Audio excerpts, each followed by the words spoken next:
Hoje o nosso programa recebe o vereador de Aracaju, Elber Batalha. Vereador que vem ao nosso programa para falar sobre os recentes projetos desenvolvidos na Câmara Municipal de Aracaju, projetos de lei, né? Sobre esse novo desafio também de assumir a Fundação Mangabeira, responsável pela formação política do PSB, além da pré-candidatura a deputado federal. Essa história aí, viu? Que Foca levantou uma confusãozinha aí dos bastidores, que Elber Batalha poderia apoiar Márcio Macedo. Está tudo, basicamente, indo para um outro caminho. O primeiro caminho que foi cogitado lá atrás, realmente a pré-candidatura e, com certeza, será homologada, concretizada daqui a 6, 7 meses, a candidatura mesmo de Elber Batalha para deputado federal pelo PSB. Inclusive, ele vai falar um pouco também da visita de João Campos, prefeito do Recife, pré-candidato provavelmente, né, ele não afirma isso, mas provavelmente disputará o governo de Pernambuco e presidente nacional da sigla. Elber Batalha, vereador, seja bem-vindo. Obrigado, boa Foca. tarde. É um prazer estar aqui com você. Boa tarde aos seus telespectadores, pessoal que nos assiste em casa. Uma satisfação estar aqui pela segunda vez, né? O ano passado, logo da assunção ao mandato, tivemos um bom bate-papo. Vamos renovar os assuntos agora, novos temas. Vamos lá, Elber, a gente estava falando de alguns projetos, de algumas lutas que o senhor travou lá na Câmara, e tem 3 lutas do senhor, 3 eixos de luta, de batalha, que o senhor conseguiu tirar bons frutos, né? Todas elas na área da saúde. Quais são esses 3 pontos que o senhor se orgulha muito desse primeiro ano desse mandato?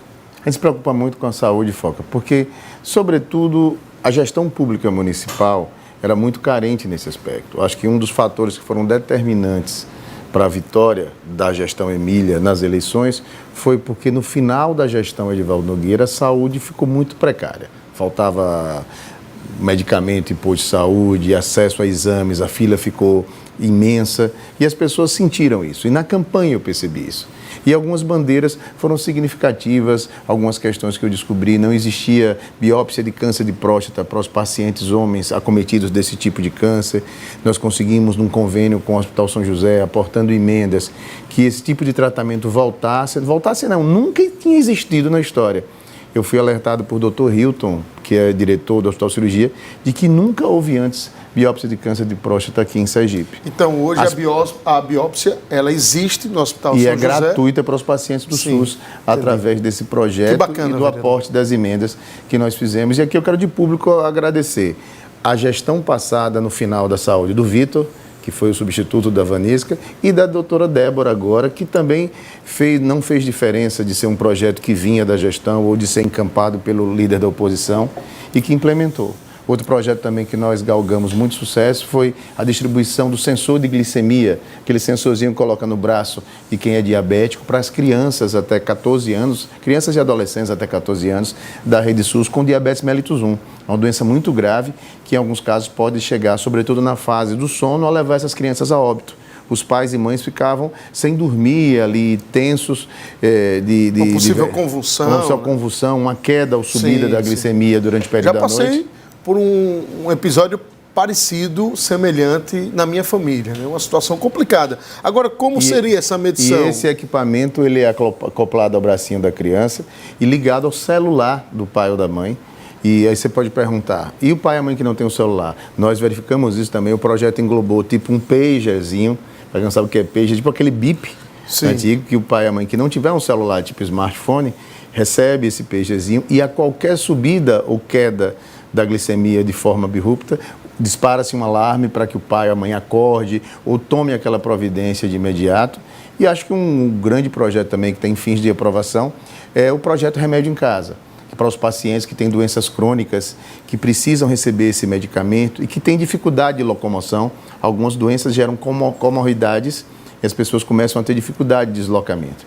Então, para que esse credenciamento seja feito e o paciente possa receber em casa, do posto de saúde diretamente, naquela data pré-estipulada, um motoboy, um serviço de entrega, leve até cada usuário desses medicamentos na sua própria residência esse tipo de medicamento. Eu gosto de sempre destacar isso, porque às vezes a função de líder da oposição dá muito holofote às discussões de fiscalização, de cobrança, e relega a um segundo plano, até por mais que a gente se esforce para divulgar as ações propositivas, a temática do debate político acaba tendo mais proeminência, mais destaque do que os projetos que são tão importantes como esse que eu cito aqui, dentre outros.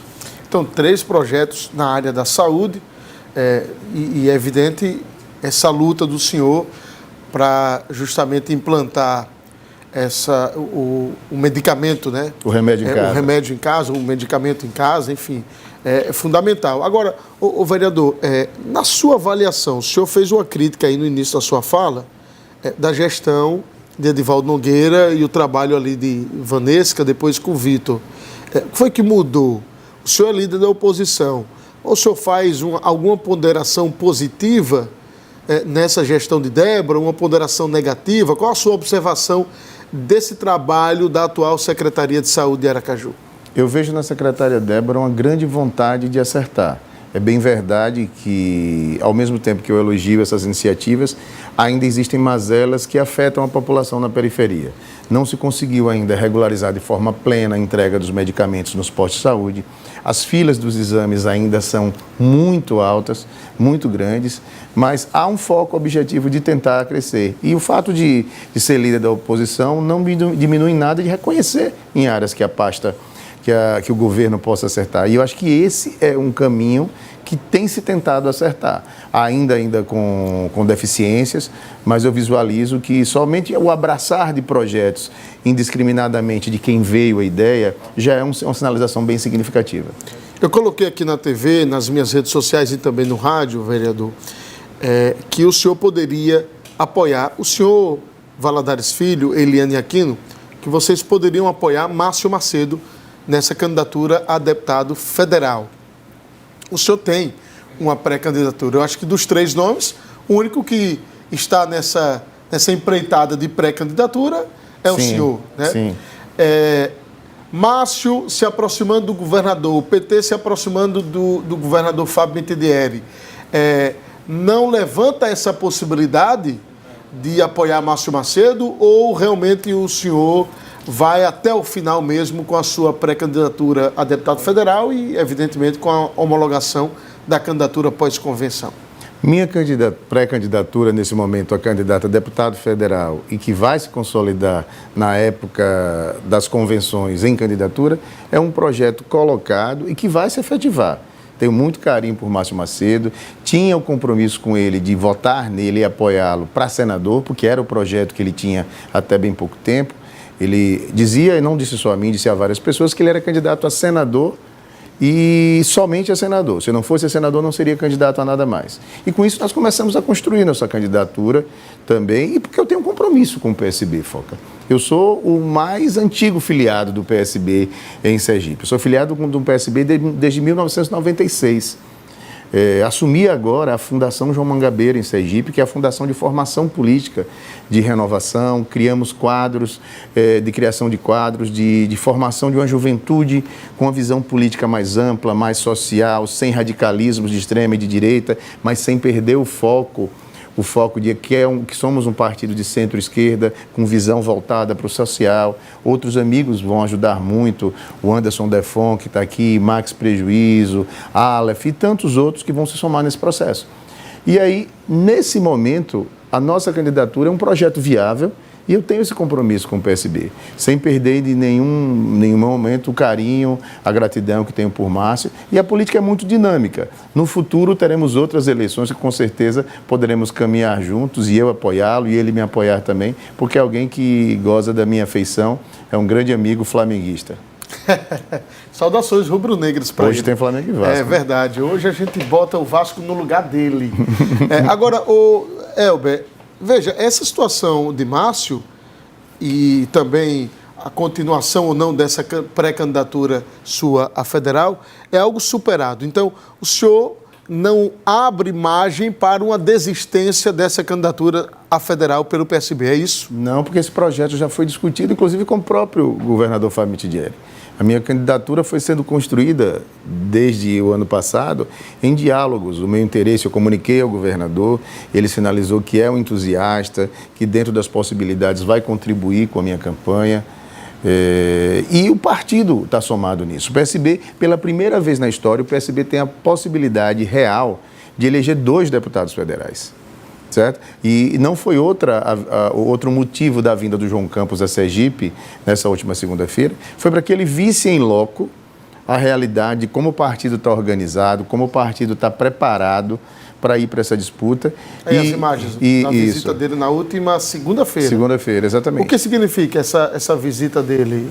O que significou, né, no caso? A visita dele teve 2 papéis significativos.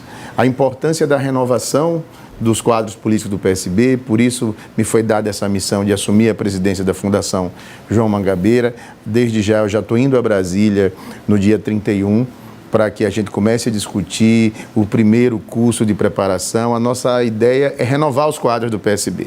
O PSB tem bons quadros nesse processo de renovação política, mas de quadro de políticos que já têm uma cancha. Até eu mesmo não sou tão jovial mais, tenho 52 anos e já tenho aí 20 anos de mandato. A gente precisa renovar a política com a galera que está surgindo, com gente jovem, com pensamento novo, e que esse pensamento novo não se distancie das orientações partidárias, no sentido de se preocupar sempre com o mais carente, da inclusão social, das políticas públicas efetivas. Então, esse é um recado que o João está passando, e geralmente as pessoas mais históricas, mais raiz do partido estão assumindo em cada estado esse compromisso, e eu tive o apoio para isso do Zezinho Sobral, do Cláudio Mitidieri, que são os presidentes estaduais e municipais da capital do PSB. E também, num segundo momento, mas não menos importante, foi o papel do João vir conhecer a chapa. Ele conhece a mim há muitos anos, conhece o Zezinho, o Cláudio, mas a ideia foi mostrar como tudo está organizado. E uma das falas dele foi de reconhecer a organização do partido, da unidade partidária, porque a gente sabe que ele que está costurando alianças no Brasil inteiro, você deve pensar na loucura que é isso, de ver quantos lugares ainda tem dissidências, parte do partido querendo ir para um lado, parte querendo ir para o outro. Aqui o PSB tem uma posição clara, nós vamos apoiar o governador Fábio Mitidieri, temos um projeto de elegermos 2 federais e 3 deputados estaduais. E eu acho que são projetos extremamente plausíveis e concretos, realizáveis. E foi muito positiva essa vinda dele, e ele firmou o compromisso com o partido, com o diretório estadual, de gerar as condições políticas, também de apoio com o fundo partidário, de apoio político também, na possibilidade de vir durante a campanha, pedir voto para o 40, na época que efetivamente for possível pela legislação, para que a legenda se fortaleça cada dia mais. Essa federação com cidadania está com imbróglio lá na Nacional, né? Na verdade, se você me perguntar, eu não acredito mais nessa federação. É uma opinião minha, Elber. Por quê? Existe hoje uma disputa jurídica de 2 grupos políticos que disputam nacionalmente a presidência da cidadania. Me parece que teve briga, a eleição foi decidida por um voto, o grupo que perdeu registrou uma ata no TSE, aí tem 2 atas registradas. Hoje se disputa juridicamente qual é a ata que é válida, e nós temos aí o prazo acabando, é até 4 de abril. Se a federação, salvo engano, o prazo para registrar a federação é dia 31 de março. Então, o PSB não pode ficar numa situação de uma instabilidade jurídica dessa e política para montar essa federação. E se a federação sair, o comando é do PSB. Isso. Até porque hoje eles estão muito fragilizados nesse processo. Porque imagine faltando 2 meses e alguns dias, eu posso dizer 2 meses, porque tem o carnaval no meio aí que vai consumir bastante do prazo, um partido nacionalmente não sabe quem vai comandar as eleições. Quem são os líderes que vão comandar as eleições. Isso compromete de forma decisiva, e hoje é feito um trabalho para que muitos desses parlamentares que estão assim, meio que órfãos, mesmo que sem saber o que fazer, eu acho que devem até migrar para o PSB na janela no mês de março, por conta de ter uma estabilidade e uma segurança para disputar. Uma das que podem vir para o PSB é a deputada Kitty Lima, que está nesse contexto.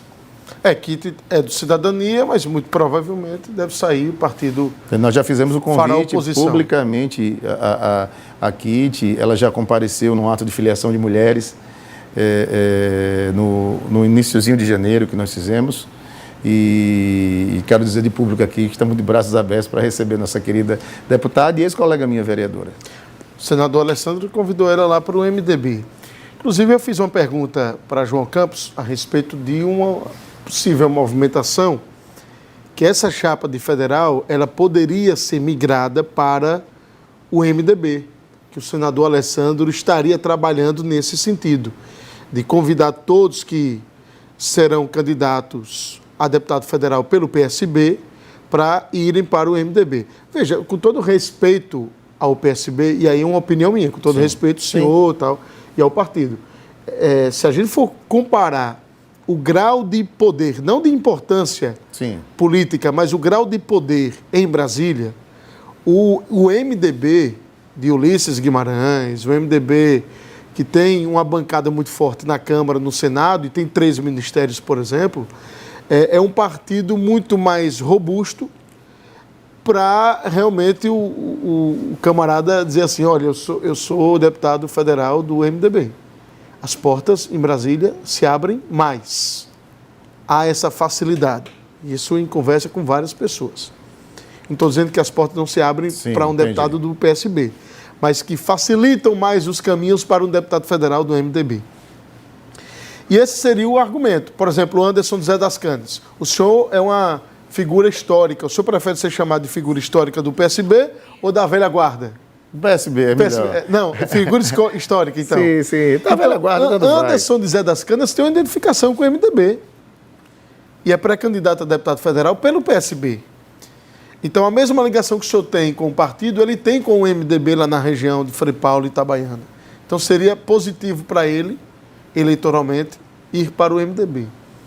Essas conversas, e aí vem a minha pergunta, essas conversas, elas existiram de toda essa chapa de federal migrar para o MDB e o senhor, como foi que o senhor opinou, reagiu nos bastidores diante disso? Comigo nunca existiu essa conversa, eu soube disso por boatos, mas concretamente a mim, a Cláudia Mitidieri, a Zezinho Sobral, nunca chegou isso concretamente. E de minha parte eu nunca iria. Aí talvez fosse essa a única possibilidade de eu tirar minha candidatura. Porque eu sou fiel ao PSB, eu tenho a respeitabilidade do partido nacionalmente e eu confio na proposta do PSB enquanto partido, enquanto proposta de renovação. Política não pode ser simplesmente a busca de um mandato, porque senão vira projeto pessoal. E os projetos pessoais, eles se desvirtuam com muita facilidade. Ele tem que ter uma linha ideológica, e eu confio na linha ideológica do PSB nacionalmente, pela história de João Mangabeira, que dá nome à nossa fundação, de Miguel Arraes, etc. Num segundo momento, quero fazer um recorte para que eu não seja mal interpretado no que eu vou dizer. Eu considero o senador Alessandro, para mim, hoje ele é o melhor parlamentar federal que o Sergipe tem. Propositivo, questionador, não tem radicalismos de esquerda ou de direita, mantém uma linha ponderada, posso dizer até assim, de centro-esquerda, pela preocupação dele com o social. Mas entendo que o MDB já foi contemplado no projeto de Fábio Mitidieri com a vaga do Senado. Os partidos que apoiam são vários e cada partido está sendo contemplado de uma forma. União Brasil e MDB foram contemplados com a indicação dos 2 candidatos ao Senado. A prioridade do PSB é a chapa de federal. E entendo que é legítima a reivindicação do PSB de que essa chapa conte com o apoio do governador para essa montagem, para essa estruturação. E Fábio Mitidieri tem sido muito correto e muito firme nisso. Então, acho que pode ter havido essa tentativa, que é legítimo tentar, na política, se está naquele momento que você tem os mais orgânicos, como eu, que já estão no partido de forma consolidada, mas existem aqueles que ficam até a reta final, vendo onde vai ser melhor, né? Se eu vou para cá, se eu vou para lá, sem crítica, sem quem quer que seja. E é legítimo que os partidos assediem, vejam quem está mais indeciso nesse processo. Mas acho que depois dessa vida de João Campos, com a sinalização, com o compromisso da Nacional de apoio político, de estruturação de campanha, a tendência agora é que cheguem mais nomes até para o PSB, para que a chapa se torne até mais forte até o prazo final, que é 4 de abril. Pedir licença aqui ao vereador para falar sobre um assunto também muito importante, que é a linha de suco 100% da Maratá. É 100% fruta, sem adição de açúcar. É isso mesmo, sem adição de açúcar. Você aí, por exemplo, que gosta de produtos sem conservantes, conheça a linha de sucos 100% da Maratá nos sabores de uva, uva com maçã e laranja. Pensou em produtos de qualidade? Pensou o Maratá, porque Maratá é, sem dúvidas, o melhor que há. Vereador, 2026 o senhor vai continuar ali firme no trabalho de fiscalização à gestão de Emília Correia? Não tenha dúvida disso. É para isso que o povo nos elegeu. A função do vereador é uma função essencialmente fiscalizadora, porque a nossa competência legislativa, a iniciativa de lei municipal, ela é muito restrita. Que você tem a competência da União, do deputado federal, do senador, depois você reparte a competência dos deputados estaduais e o mínimo que sobra é o que pode ser feito pelo vereador, pela vereadora, o que pode ser proposto com uma limitação de que a gente não pode criar despesas excessivas para o Poder Executivo. Então, a função é essencialmente fiscalizar. Apesar de que algumas pessoas, por paixões, não entendam isso, mas essa é a minha função. E eu sou assim não só agora, sempre fui. Se recordar lá na gestão Edivaldo Nogueira, eu fiz CPI do lixo contra a empresa Torre, uma CPI que findou na Operação Torre de Babel, que o dono da torre foi preso. Nós fizemos e apoiamos uma CPI da saúde que findou na intervenção no Hospital Cirurgia e que hoje resultou numa grande gestão da enfermeira Márcia e do Dr. Hilton Moraes no hospital. Nós denunciamos as irregularidades na construção do hospital de campanha da época da pandemia, que o Ministério Público Federal processou vários gestores da secretaria naquele momento por improbidades cometidas naquela situação. E da mesma forma, estamos fazendo o papel de fiscalizar a Emília Correia. O contrato da Renova, do lixo, eu dizia, dei entrevista aqui a você, dizendo, esse contrato é inexequível. Você baixa 30 milhões do que era antes. Não existe contrato no mundo que tenha 30 milhões de folga para limpar lixo, não. É claro que aquilo ali era um armengue, um contrato feito com dispensa de licitação, onde a dispensa foi feita dia 18 horas da tarde, 6h30 da manhã, os caminhões estavam rodando de Aracaju, todos plotados com a placa da prefeitura. Esses caminhões já estavam pré-estabelecidos.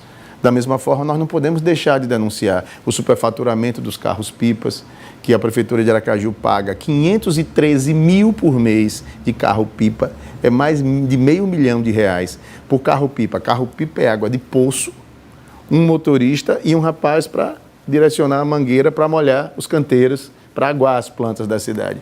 Mais de R$500 mil. O Tribunal de Contas, na gestão Edivaldo, glosou um contrato de 350 mil mês, e aí vem a gestão atual e faz um de mais de 500 mil. Da mesma forma, a reforma absurda que a prefeita está fazendo no gabinete da prefeitura, 10 milhões de reais quase gastos para reformar o gabinete da prefeitura, o gabinete dela e do secretário de governo. Então, a minha função é fiscalizar dinheiro público, o famoso carro blindado, contratado sem licitação e que pertencia aos candidatos a vereador lá de Campo do Brito, ao candidato a prefeito e ao candidato a vereador. O cidadão que comprou um carro blindado de mais de 600 mil reais declarou 6 meses antes ao TRE que o único patrimônio dele era um Gol que custava 16 mil reais. E esse carro estava alugado à Prefeitura de Aracaju por um preço estratosférico. Então, essa é a nossa função, denunciar. Isso não quer dizer que eu tenha que votar contra tudo que a Prefeitura manda para a Câmara.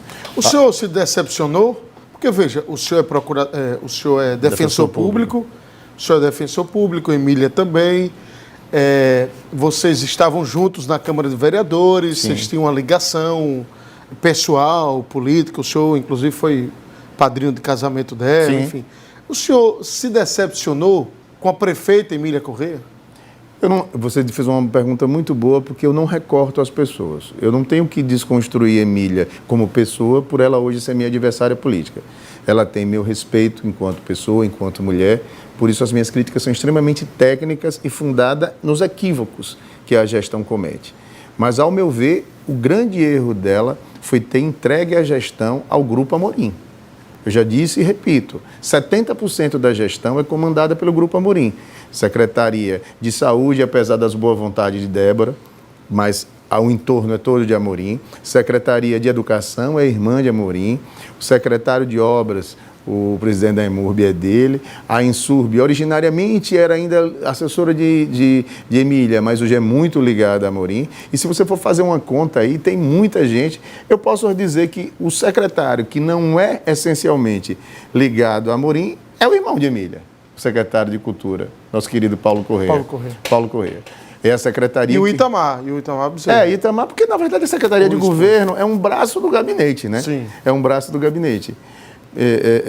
Então, apesar de entender a importância do secretário de administração, nesse caso se confundem as pessoas, sobretudo que são marido e mulher. Então fica aquela relação meio que sendo uma pessoa só, uma coisa só.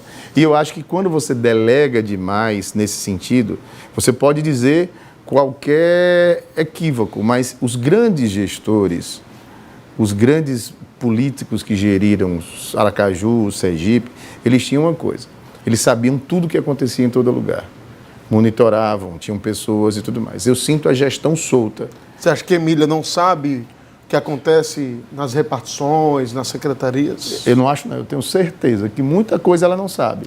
E talvez prefira não saber, para não complicar a vivência política dela, os acordos, as alianças, e talvez faça vistas grossas, e somente com casos que explodiram, como o caso da Secretaria de Pessoas Especiais, a Secretaria Especial de Pessoas com Deficiência, que compraram um lápis grafite por R$114 e uma borracha, salvo engano, por 40, que se explodiu. Mas ali... Mas ela exonerou o secretário. Sim, mas aí mas nós denunciamos vários outros casos com provas. E nesses outros, eu acho que faltou a Luizinho um padrinho político mais forte. Porque os apadrinhados que cometeram equívocos, você um eufemismo aqui, iguais ao dele, não rodaram, como diz a história. Elber, um abraço.